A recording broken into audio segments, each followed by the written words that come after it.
Hey, Civil War Freak here with another hardcore search and destroy commentary and visual guide. One key point in rushing is to never stay out in the open for too long.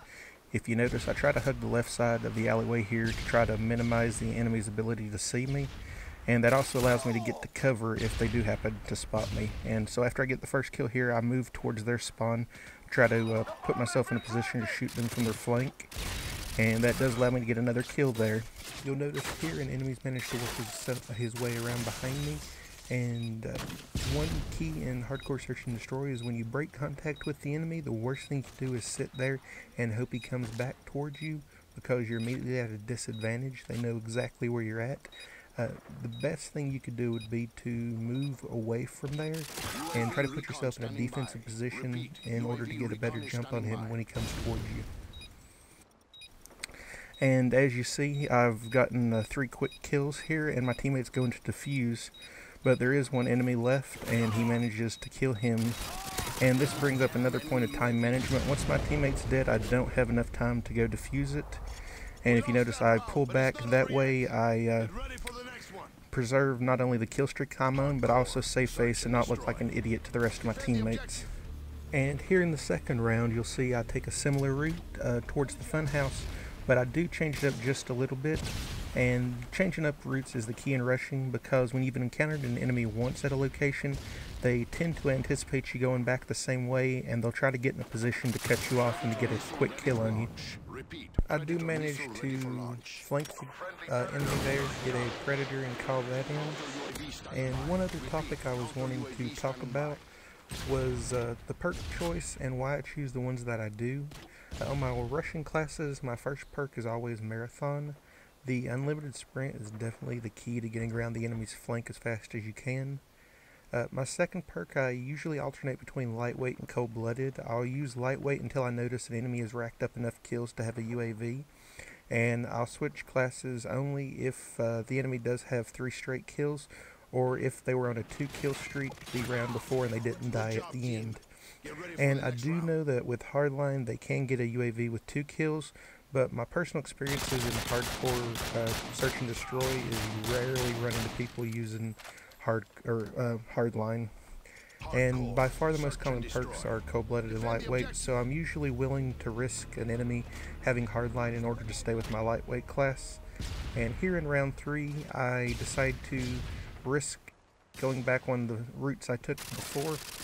I do manage to get a quick kill, but I run right into 2 other enemies and managed to die, and that is one of the reasons I should have took a different route. They more than likely knew I rushed that way twice before and anticipated me. And for my third perk, I use Ninja. Ninja is probably the most important perk in search and destroy in general, and especially in rushing. Without Ninja, your Marathon class basically sounds like a guy with tap shoes running around, and anyone with a halfway decent headset can hear you and anticipate you and get a quick kill on you. And with these perks, I usually have 2 silent submachine gun classes set up. I prefer the mini Uzi, but you should use what you're most comfortable with.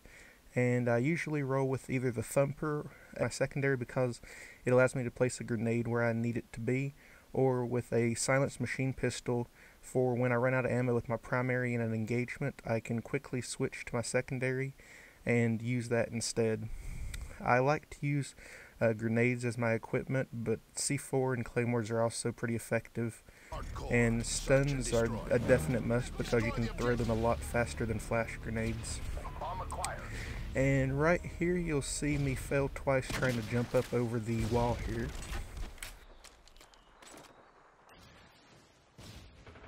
So another quick point in search, and that is when you're in a firefight with someone, never sit in the same spot and let them get you pinned down. Once you're pinned down, you're as good as dead anyway, because they know where you're at and they can chuck grenades at you or whatever. So once you feel that you're fairly safe to move in an engagement from one cover to the next, you need to do that and try to work your way around their flank, as you see I do here, and get the quick kill. Good job, team. Get ready for the next round. Hardcore. And in the next round, I decide to try to get a quick spawn tube, but I miss. I'm not good at spawn tubing at all, as I'm sure you can tell there. and I decided to take a different route this time, go to the right instead of to the left. I do see one of their guys rushing, but I miss him with my thumper again.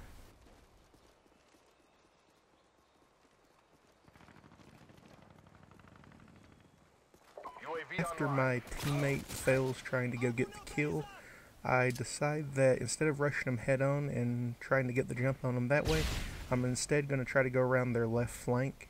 And this leads to another key point in hardcore search and destroy, and that's map knowledge. You need to be able to know where you can jump and climb over. As you saw there, I ran up the iron chains that are attached to the bridge there, and that way, you, in case they had the claymore set up or anything, I could manage to get around them pretty easily.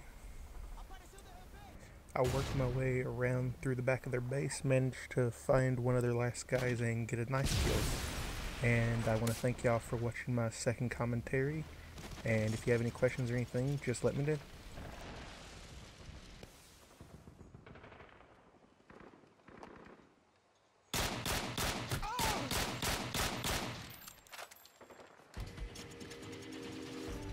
Our strength goes unmatched.